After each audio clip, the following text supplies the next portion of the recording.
राम राम, जय हिंद। तो यूपीएससी के इंटरव्यू के बारे में आज बात करेंगे, ठीक है। कुछ हमने पॉइंट्स हाईलाइट किए हैं, मतलब कि लिखे हैं, जो कि हमने टॉपर्स के देखे हैं या फिर हमने सारी जगह से, मतलब एक तरीके से समझ लो चारों तरफ से चीज़ें समेट के हम तुम्हें दे रहे हैं। 15 पॉइंट्स हैं जिसके ऊपर काम करना होता है जब भी हम यूपीएससी की तैयारी के लिए इंटरव्यू के लिए जाते हैं। यहाँ पे हमने आपकी जो थ्योरेटिकल नॉलेज है या फिर हम ये कहें जो आपने मेंस की तैयारी करी है, प्रीलिम्स की तैयारी करी है, सब्जेक्ट की जो नॉलेज है आपके पास, जो प्रॉपर आपने हिस्ट्री की नॉलेज है, ज्योग्राफी की नॉलेज है, आपके ऑप्शनल के बारे में नॉलेज है, वो हमने यहाँ पे नहीं लिखी। उसके अलावा जो चीज़ें होती, क्योंकि क्या होता है जो सब्जेक्ट वाली आपकी नॉलेज होती है, कई बार अगर उसमें आप इधर उधर भी हो जाता है, नहीं बता पाते, उसका बहुत ज़्यादा फर्क पड़ता नहीं है, ठीक है। तो 15 टॉपिक ये वो हैं जो उससे हटके हैं। सबसे पहली चीज़ इसमें हमने लिखी है होम टाउन। जब भी आपका ड्राफ्ट जाता है या फिर जो भी आपकी डिटेल्स होती है उनके पास, और जहाँ पे आपका मतलब एड्रेस होता है, कहाँ से आप बिलोंग करते हो, क्या स्टडी करी, सारी चीज़ें, तो यकीन मानो आप जिस स्टेट से आते हो, जिस सिटी से आते हो, जिस एरिया से आते हो, उसकी आपको डेप्थ में नॉलेज होनी चाहिए। खासकर अगर आप यूपी से हो तो यकीन मानो बहुत प्रॉब्लम होने वाली, क्योंकि यूपी में आए दिन कुछ ना कुछ कांड होते हैं और यूपी के बारे में वो डिटेल से पूछते हैं, मतलब अदर स्टेट के बारे में भी पूछते हैं, लेकिन जहाँ से आप आए हो वहाँ की जानकारी आपको बहुत डिटेल में होनी चाहिए। ध्यान रखो, हर चीज़, अगर करंट में कोई इवेंट हुआ है तो उसके बारे में वो ज़रूर पूछेंगे, और उसमें पूछने के साथ साथ तुम्हारा पॉइंट ऑफ व्यू जानेंगे, क्योंकि इंटरव्यू क्या हो रहा है तुम्हें जानना है वो, ठीक है। दूसरी चीज़ यहाँ पे है कि सेल्फ इंट्रो। अब सेल्फ इंट्रो का मतलब क्या होता है, आप क्या हो वो ये जानना चाहते हैं, आप क्या हो। अब हम आपसे थोड़ा तुम में आते हैं, क्योंकि ज़्यादा रिस्पेक्ट से फिर बातें हो नहीं पाती। वो जानना चाहते हैं तुम क्या हो। अब तुम क्या हो वो कैसे बताओगे। अब मान लो तुमने कोई हॉबी बता दी अपनी कि हम, मेरी ये हॉबी है, हमें ये चीज़ें पसंद है, तो वो उसमें डिटेल में चले जाएंगे। तो कोशिश करो सेफ खेलने की। हॉबी ऐसा कुछ अपने आप को बहुत बड़ा कूल लगाने के लिए या जो भी चीज़ें करने के लिए मत बोलो। जो जेन्युइन में जो चीज़ें हैं वही बताओ, ताकि तुम उसका आंसर भी दे पाओ, क्योंकि वो हर सेक्टर में घुसेंगे, वहाँ पे जितने बैठे सब बाप हैं अपने, समझ के बैठो। क्योंकि मतलब सॉरी, तुम्हारे जैसे वो 36 क्या पता नहीं कितने तैयार करके भेज चुके हैं ऑलरेडी, ठीक है। तो उनसे कुछ भी इस तरीके का मैनिपुलेटिव या फिर कहें कि हम उनको डिप्लोमेटिक तरीके से अगर आप आंसर दोगे, डिप्लोमेटिक तो देने ही पड़ेंगे, लेकिन अपने बारे में रियल रखना पड़ेगा। तो दूसरा चीज़ यही है, अपने बारे में जितनी भी चीज़ें उनके ऊपर रिसर्च भी करो। कोई अगर हॉबी है तो उसके बारे में भी रिसर्च करो, उससे रिलेटेड अगर कोई लोग हैं जो चर्चित रहे उनके बारे में पता करो, बहुत ज़रूरी है, क्योंकि ये सारी चीज़ें मैटर करती हैं इंटरव्यू में, ठीक है। तीसरी चीज़ है यहाँ पे थॉट्स।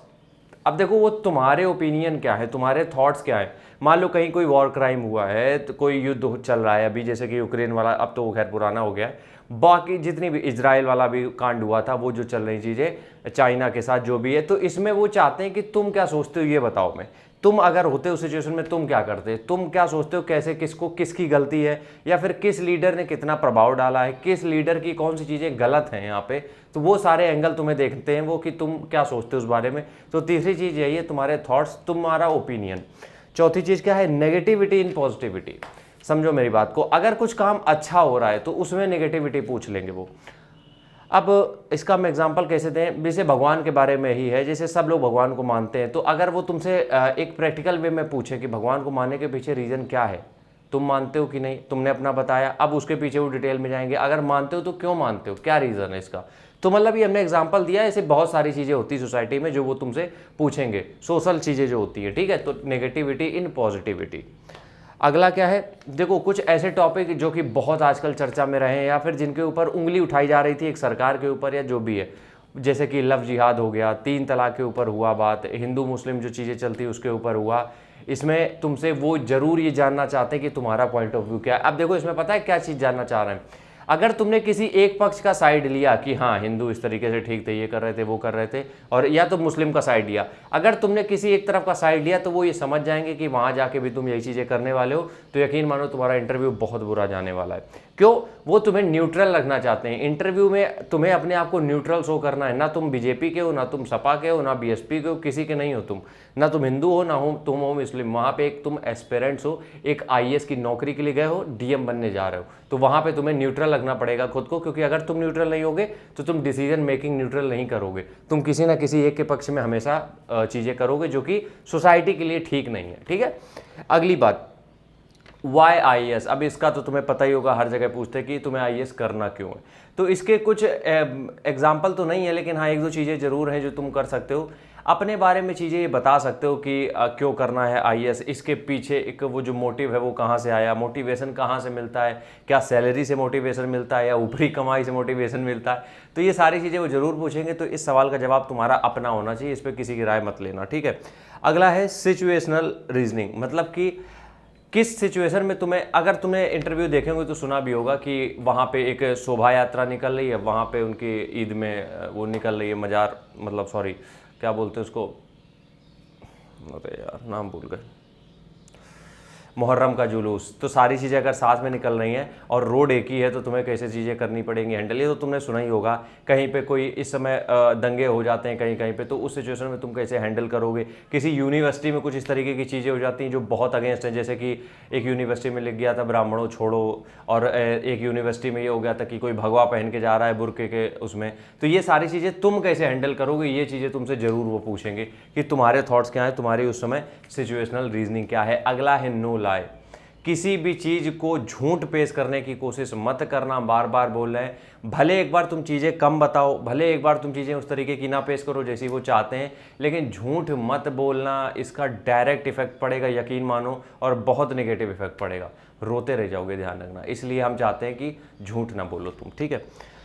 अगला है 9वां पॉइंट जो है, अपने आप को डम्ब नहीं समझना है, लेकिन सामने वाले को भी मत समझो। अब अपने आप को डम्ब समझने का मतलब यहाँ पे क्या है कि वो अगर किसी भी सवाल का जवाब दे रहे हैं तो तुम बिल्कुल हाँ हुजूरी करके या फिर अपने आप को बहुत लो फील करा के करोगे, तुम्हारे अंदर कॉन्फिडेंस नहीं है, वो देख रहे हैं तो फिर तुम जीरो हो। लेकिन अगर तुम्हारे अंदर ओवर कॉन्फिडेंस है, तुम अपने आप को बहुत सुपीरियर समझ रहे हो, तो भी दिक्कत वाली बात है, क्योंकि सामने हमने जैसे बताया हज़ारों का इंटरव्यू ले चुके हैं और हज़ारों कैंडिडेट आज डीएम बने काम कर रहे हैं अपना, इसलिए उनके सामने डम्ब मत बनना, लेकिन ओवर कॉन्फिडेंट भी मत होना। अगला यार ड्रेस्ड, वेल ड्रेस्ड होने चाहिए आप। देखो यूपीएससी डिमांड करता है, क्योंकि आप एक ऐसी नौकरी की तरफ जा रहे हो जहां की पूरा जिला आपके ऊपर आश्रित है, आपकी पूरी जिले की कानून व्यवस्था आपके ऊपर है। अब इस कंडीशन में क्या होता है कि अपने आप को तुम रिप्रेजेंट किस तरीके से कर रहे हो, क्योंकि जो ड्रेसिंग कोड होते हैं हर जगह के, जैसे कि आप कोर्ट जाते हो तो कोर्ट में आप जीन्स पैंट पहन के नहीं जा सकते हो अगर आपको वकालत करनी है। तो इसी तरीके से जब आप एक उस रूम में जाते हो जहाँ पूरा बोर्ड मेंबर मौजूद हैं, वहाँ पे आपका ड्रेसिंग बहुत अच्छा होना चाहिए। अब ड्रेसिंग अच्छा होने का मतलब ये नहीं कि आप बहुत चमकीले कपड़े पहन लो, एक प्रॉपर डिसेंट आपकी ड्रेसिंग होगी तो वो जो फर्स्ट इंप्रेशन पड़ता है ना, वो अच्छा पड़ता है। तो फिर वो उसी तरीके के क्वेश्चन पुटअप करते हैं, या फिर तुमसे वो, क्योंकि पर्सनालिटी से झलकता है कि तुम क्या करने वाले हो, तुम्हारी जो पर्सनालिटी है, तुम्हारे चलने का तरीका, तुम्हारे कोट के बटन बंद करने का तरीका, बैठने का तरीका, किसी को हेलो हाय करने का तरीका, ये सारी जो चीज़ें होती है सब मैटर करती हैं। तो ड्रेसिंग अप जो होता है, ड्रेस जो करते हो वो बहुत प्रॉपर होना चाहिए। अगला है बनावटी बनने की ज़रूरत नहीं है, बहुत कूल शो करने की ज़रूरत नहीं है, क्योंकि उन्होंने देखो जैसे हमने बताया हज़ारों कैंडिडेट उनके पास आ चुके हैं, तो उनको पता है खुलवाना किसको किस तरीके से, किसको किस तरीके से खोलना है, उनको अच्छी तरीके से आता है। तो उनके सामने थोड़ा सा तुम एडवांस बनने की कोशिश करते हो, या फिर तुम इस तरीके की बनने की कोशिश करते हो कि तुम्हें सब आता है, या फिर तुम थोड़ा सा कूल बनने की कोशिश करते हो, किसी सिचुएशन में जीरो हो, वहीं मार दिए जाओगे। अगला है मॉक इंटरव्यूज़। देखो मॉक इंटरव्यूज़ देने बहुत ज़रूरी हैं, और किसी अच्छी कोचिंग के अगर ले लोगे तो बहुत बढ़िया है। मॉक इंटरव्यू हम तो ये कहेंगे जितने ज़्यादा से ज़्यादा हो सके उतने ज़्यादा दो। अब होता क्या है, मॉक इंटरव्यू से तुम्हारी चीज़ें खुलेंगी, मतलब कि तुम हर इंटरव्यू में अपनी गलतियां पहचान लोगे, ठीक है। और बार बार जब मॉक इंटरव्यू देते हो तो तुम्हारे अंदर एक कॉन्फिडेंस आता है, और वो कॉन्फिडेंस तुम्हें जो आपका जो मेन इंटरव्यू होगा उसमें बहुत हेल्प करेगा। तो मॉक इंटरव्यू बहुत ज़रूरी है। अगला क्या है इसमें, डोंट कॉपी। अब तुमने किसी, ठीक है, अगर तुमने किसी उसको मतलब किसी टॉपर को देख लिया तुमने, या फिर हम कहें कि किसी के भी तुम वीडियो इस तरीके से देख रहे हो और तुमने वो सब चीज़ें लिख ली, वो जो करके गए थे, अब तुम जब जाओगे तुम वही चीज़ें सेम करोगे, तो यकीन मानो वो टोटल कॉपीड लगेगा, जिसकी वजह से तुम खुद को नहीं शो कर पाओगे वहाँ पे। और वहाँ पे वो लोग इंटरव्यू क्या ले रहे हैं कि तुम क्या हो, तुम्हारी पर्सनालिटी को बाहर निकाल रहे हैं वो। और अगर तुम किसी की कॉपी करते हो तो तुम अपनी चीज़ें वहाँ पे शो नहीं कर पाओगे, इसलिए कॉपी कभी मत करना किसी की भी। अगला है यहाँ पे फियरलेस। देखो जो होगा ठीक है, अगर नहीं इंटरव्यू में भी अच्छा होता है अगले टाइम में हो जाएगा, लेकिन अगर तुमने वहाँ पे एक कॉन्फिडेंस नहीं दिखाया अपने अंदर, बस एकदम डरे सहमे बैठे हो, उन्होंने जो कह दिया हाँ सर ये सर वो सर, एक प्रॉपर जो डिबेट होती है विथ ऑल रिस्पेक्ट, मतलब जितने बैठे उनकी रिस्पेक्ट करते हुए जो एक डिबेट होती है वो तुम्हें करनी है। अगर वो कोई क्वेश्चन कर रहे हैं काउंटर में तो उनका रिप्लाई भी उसी तरीके से देना, ये नहीं कि अगर उन्होंने ज़्यादा वो क्वेश्चन कर दिया तो तुम चुप बैठ गए, नहीं। अब ऐसा भी नहीं कर देना कि वो बुरा मान जाए, उनको लगे कि एरोगेंट है, तो वो सारी चीज़ें मैनेज करनी है। फियरलेस होके जाना है, कॉन्फिडेंट होके जाना है उस रूम के अंदर। और ये कॉन्फिडेंस आएगा कहाँ से? ये आएगा यार मॉक इंटरव्यू से। इसीलिए मॉक इंटरव्यू ज़्यादा से ज़्यादा देने हैं।